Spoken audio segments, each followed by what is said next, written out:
दिलदार पाकिस्तान की उर्दू अदब पॉडकास्ट में शहज़ादी का प्यार भरा आदाब। आज आपके लिए एक खूबसूरत सा अफसाना लेकर आए हैं जिसे लिखा है फरीदा अज़ीम ने, और अफसाने का उन्वान है सुलग रही है ज़ीस्त। यूँ लगता है मैंने शायद कहीं पढ़ा है, ये मर्द भी अजीब शय है, ना करे वफ़ा तो किसी सूरत ना करे, और कभी अनदेखी सूरत एक तसव्वुर के लिए उसके इश्क में पूरी ज़िंदगी गुजार दे। लेकिन मैंने तसव्वुर नहीं, एक हकीकत। लेकिन कौन कहेगा कि मैंने ज़िंदगी बर्बाद की है। मेरी इन बेचैन रातों का कोई भी तो सिरा उसके दर से जाकर नहीं मिलता। मैंने उसे देखा भी है, छुआ भी है, और शायद इतना नज़दीक रहा हूँ कि कभी कभी उसकी खुशबू मुझ में से आती है। डर है कोई पूछ न ले ये महक किसकी है। मुझे लगता है उसका आंचल अभी भी मेरे हाथ में था। कुछ भी न सही, उसका एक मासूम ख्याल ही सही, कितनी सरहद से गुजर गया हवा के झोंके की तरह। मैं जी भर कर महसूस भी तो न कर सका वो खुशबू जो तुझसे मिलती जुलती थी। इसके मासूम से दिलो दिमाग को अपना दीवाना बनाकर छोड़ आया हूँ। क्या मैं खुद दीवाना नहीं हूँ? हमारे तसव्वुर की वो मासूम औरत जो ज़िंदगी भर हर रूप में हमें प्यार देती है, क्या कभी हमसे प्यार भी पाती है? ये औरत वही है जो हमें कभी नहीं मिलती। अगर खुशकिस्मती से हमें मिलती भी है तो हम खुद उसे खो देते हैं। इसके बाद साल बीत जाएं या सदियाँ, एक वही लम्हा ठहर जाता है, चाहे पलट कर आए या ना आए। उस गलती का अजाला क्यों कर हो? हम मर्द जो ख़ुद को हाकिम और अफलातून समझते हैं मगर अज़ली बुज़दिल हैं। कितनी बार चाहा कि कुछ लिखने की ही कोशिश करूं, लेकिन लिख न सका। मेरी तहरीर में उसके बिना एक अधूरापन है। हर जुमला बेरब्त और बेमानी लगता है। वो जो वुसअते ख़यालात की अल्फाज में समो देना चाहता हूँ, मेरे कलम को नसीब नहीं होती। एक कमी, एक बेतरतीबी सी रहती है मेरी ज़िंदगी की तरह, और यूँ वो कमी पूरी नहीं होती। माज़ी के सारे पर्दे एक एक करके उठने लगे। भरे घर में इसका बचपन छोटी फुफ्फो के बेटे हारून और बेटी उज़्मा के साथ हंसते खेलते गुज़र रहा था। उज़्मा और हारून भी साथ देते, वो भी जी भरकर उद्यम मचाती। अम्मा ने बार बार डांटा बल्कि धमकी दी, देखो ये लड़कों जैसी शरारतें और हंगामा करना छोड़ दे, वरना किसी रोज़ मेरे हाथ से पिट जाएगी। उसे मालूम था ये सिर्फ धमकी है, वरना अम्मा मारती वारती कहाँ हैं। और उस्मान भाई, वो तो हमें इन शरारतों पर डांटते भी नहीं, बल्कि जब भी हम कोई बड़ी सी शरारत करते हैं उनसे तो बतौर इनाम कुछ ना कुछ मिल ही जाता है। ये अलग बात है, इसको रिश्वत भी कहा जा सकता था। ताया अब्बा भी तो उन्हें हर वक्त दिल लगाकर पढ़ने की नसीहत करते रहते थे। उस्मान भैया ने तालीम मुकम्मल कर ली तो उनकी शादी का जिक्र चला। आसमा बड़ी फुफ्फो की बेटी थी और उस्मान भाई की बचपन की पसंद। बुजुर्गों के फैसले ने उनकी किस्मत पर खुशनसीबी की मोहर लगा दी। अब आसमा बाजी जब आई तो उस्मान भाई से मुकम्मल पर्दा था। उस्मान भाई इस बंदिश पर झंझलाए फिर रहे थे। वो उनके पास चली आई। उस्मान भाई, आपको आपकी दुल्हन दिखाएं? गलबन वो ये जिक्र अच्छी तरह सुन चुकी थी। वो तो आसमा को एक नज़र देखने के लिए बेताब थे। इसकी बताई हुई तरकीब पर अभी अमल दरामद किया ही था और एक झलक पूरी तरह देखने भी न पाए थे कि हारून गुनगुनाता हुआ न जाने कहाँ से नाज़िल हो गया। उन्हें इतने इन्हमाक से खिड़की से झांकता हुआ देखकर मामला समझ गया। इससे पेशतर वो उनके पाँव के नीचे से ईंटें निकालता। वो पुकारी, हारून हारून प्लीज़ ना करना। क्यों, रिश्वत दी है क्या भैया ने? वो बोला, नहीं रिश्वत तो नहीं, ये टॉफ़ियाँ हैं, लो तुम भी खाओ। उसने दोनों हाथ उसके सामने कर दिए। इसी लम्हे उस्मान भाई का हाथ खिड़की से लगा और छोटी फो की नज़र उठी जो आसमां बाजी से बातें कर रही थी।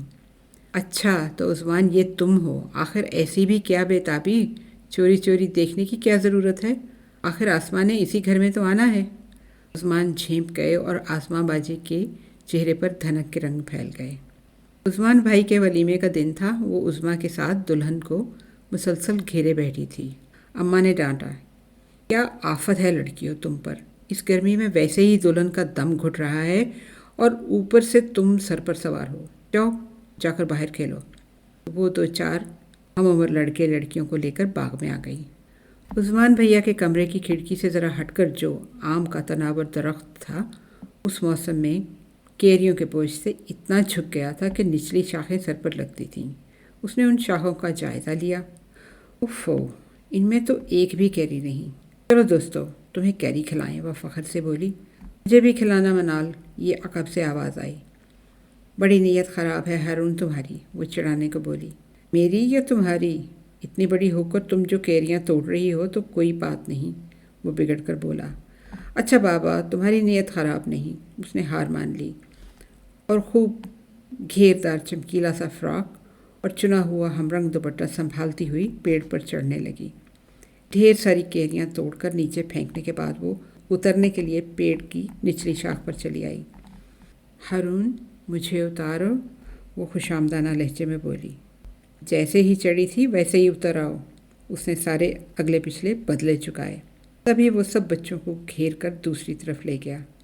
अभी वो नीचे उतरने की फ़िक्र में थी कि कमज़ोर सी डाली टूटी और ख़ुद ब खुद नीचे आ रही। पेड़ों पर चढ़ने और छलांगें लगाने के अलावा और क्या करती हैं? अभी लगने वाली चोट से ज़्यादा टूटने वाली नाजुक नाजुक चूड़ियों का एहसास गालिब था कि पीछे से एक मर्दाना आवाज़ आई और वो घबरा कर संभल गई। वो जो यूं ही टहलता हुआ इधर आया था और ख़ामोशी से सब कुछ देख चुका था, मज़ीद चुप न रह सका। आप कौन होते हैं बेजा मदाखलत करने वाले? अपनी शर्मिंदगी दूर करने के लिए उल्टा मुझ पर धौंस जमाई। पहली बात तो ये कि मैं कौन होता हूँ, इसके लिए मुझे अपना तारफ़ कराना पड़ेगा। मुझे अर्शमान कहते हैं। मैं ज़रा सा उसकी जानिब झुककर बोला। बस बस रहने दीजिए, हमें कोई शौक़ नहीं आपसे तारफ़ हासिल करने का। आपको अर्शमान कहते हैं या शुमान कहते हैं? वो बड़ी लापरवाही से मेरी बात काट कर बोली। मेरी तमाम दिलचस्पियाँ एक लम्हे को उस मासूम मगर शरीर सी लड़की में सिमट आईं। मगर मज़ीद सताने को बोला, जहाँ तक बेजा मदाखलत का सवाल है, आप खूब गिरें और रोज़ गिरें। मैं अपनी मुस्कुराहट छुपाकर बात ख़त्म करता हुआ बोला। अरे भाई उर्शमान, क्या हुआ? उस्मान ढेर सारे फूलों के हार गले में डाले आते नज़र आए। करीब आकर बेजार से लहजे में मुखातिब हुए। हद हो गई यार, इन लोगों ने तो मुझे फूलों से गधे की तरह लाद दिया। दुल्हन भी तो तुम्ही को मिली है, उसने कहा। कोई बात नहीं, तुमको भी मिल जाएगी एक दिन, उस्मान ने हंसकर कहा। सब कुछ भूलकर हमारी बातें सुन रही थी। अचानक उस्मान उसकी जानब मुतवज्जो होकर बोले, इन्हें सलाम नहीं किया तुमने? ये तुम्हारे खालाजाद भाई हैं। उस्मान, मैं तुम्हारे आने से पहले इन्हीं यही बताने की कोशिश कर रहा था, मगर ये मान ही नहीं रही थी। मैंने शरारत से उसकी आंखों में झांका, जहाँ एक इल्तिजा के साथ खुफगी भी थी कि प्लीज़ भैया को न बताना कि मैं पेड़ पर चढ़ी थी और फिर गिर पड़ी थी। ऐसे में हारून ने फरिश्ता रहमत बनकर उसकी मुश्किल हल कर दी। मनाल, चलो तुम्हें अम्मी बुला रही हैं। उसने उसकी दोनों बालों की चोटियों को पकड़कर घसीटा। आराम आराम से हारून, उस्मान ने डांटा। हारून के बच्चे, तुमसे तो मैं निमट लूँगी। वो एक नज़र मुझ पर डालकर चली गई।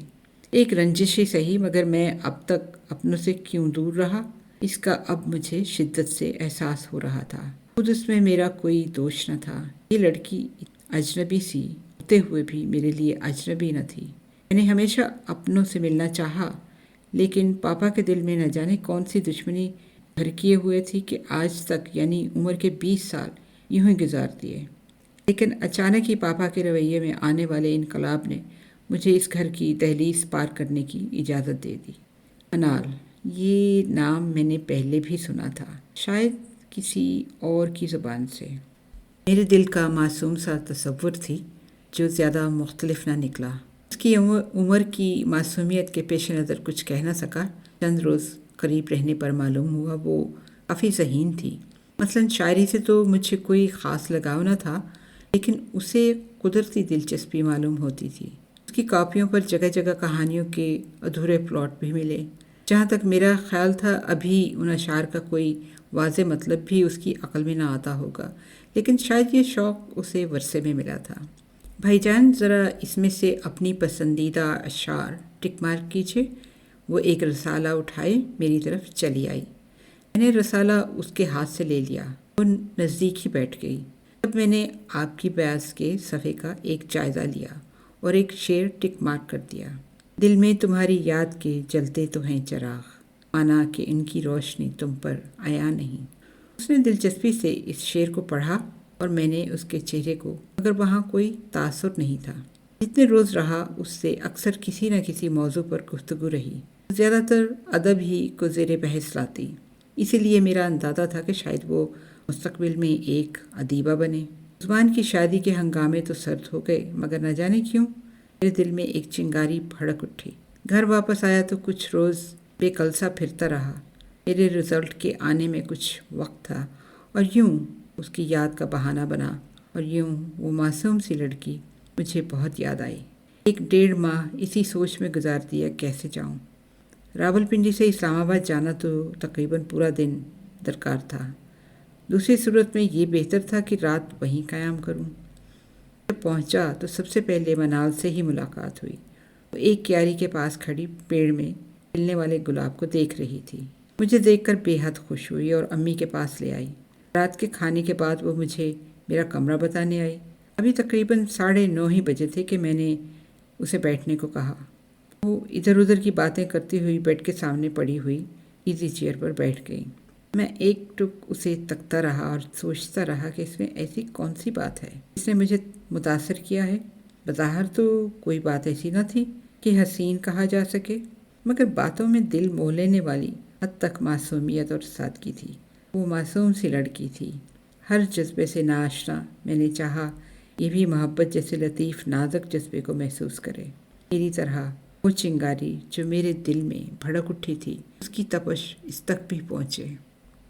عورت چاہے کتنی ہی کم سن ہو، اس جذبے کو ہم سے زیادہ محسوس کرتی ہے، نظروں کو پہچانتی ہے، جانتی کم ہے، سمجھتی زیادہ ہے۔ عورت ہی ہے جو ان احساسات کو مکمل طور پر محسوس کرتی ہے، ان کی قدر کرتی ہے، یہاں تک کہ اسے اپنا ایمان سمجھتی ہے۔ میں نے بھی منال کو جس نظر سے دیکھا وہ اس سے بے خبر نہ تھی۔ میں نے ادھورے الفاظ کا سہارا لیا، شیروں کی زبان میں سمجھانا چاہا۔ وہ انجان بننے کی کوشش کرتی، باوجود اس کے کہ اکثر میری بات پر ہنستے ہوئے اس کی نظریں جھک جاتی۔ میں نے ایک چھوٹا سا خط اس کے نام لکھا۔ وہ میری چاہت کا کھلا اعتراف تھا۔ پھر 2 روز تک میرا اس سے سامنا نہ ہو سکا۔ وہ جان بوجھ کر سامنے آنے سے گریز کرتی رہی۔ مجھے ڈر تھا اس نے میری اس حرکت کا برا نہ مانا ہوگا۔ یہ سب کچھ اتنا غیر متوقع ہوا کہ وہ سوچ بھی نہ سکی ہوگی۔ یہ حقیقت کہ اسے اچانک ہی میری جانب سے کسی ایسی بات کی توقع نہیں تھی۔ تیسرے دن اتفاقاً تنہا ٹکرا گئی۔ میں نے راستہ روکا۔ کیا بہت ناراض ہو؟ نہیں، اس نے نظریں جھکائے جواب دیا، گویا یہ اقرار تھا میری چاہت کا۔ میں نے مسکرا کر راستہ چھوڑ دیا۔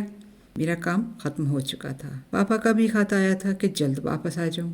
جانے والے دن وہ مجھے کہیں نظر نہیں آئی۔ کسی سے پوچھنا مناسب نہ سمجھا۔ کئی روز سے سوائے کھانے کی میز کے کہیں اسے نہ دیکھ سکا۔ جانے سے بیشتر سب کی نظریں بچا کر اس کے کمرے میں گیا، لیکن وہ موجود نہ تھی۔ ٹیبل پر سے پیڈ اٹھا کر کچھ لکھنے کی کوشش کی۔ الفاظ کچھ مناسب سمجھ نہ آئے تو اسی لمحے وہ دبے پاؤں میرے پیچھے آ کر کھڑی ہو گئی۔ میں نے دائیں جانب مڑ کر دیکھا۔ مجھے یاد کرو گی؟ میں نے پوچھا۔ اس نے زبان سے بولنے کی بجائے اس بات میں اپنا سر معصومیت سے ہلا دیا۔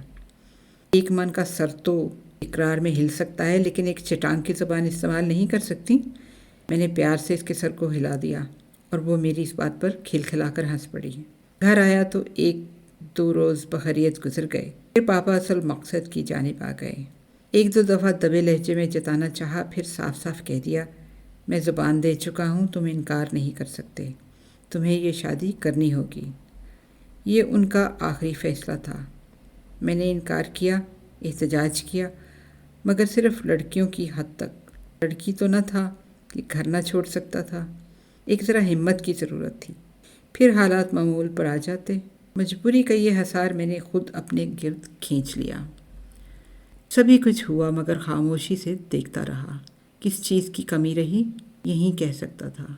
मगर जब यह हंगामा सर्द हुआ, मेहमान रुखसत होने लगे और रात ढलने लगी थी कि मैंने अपने कमरे का रुख किया।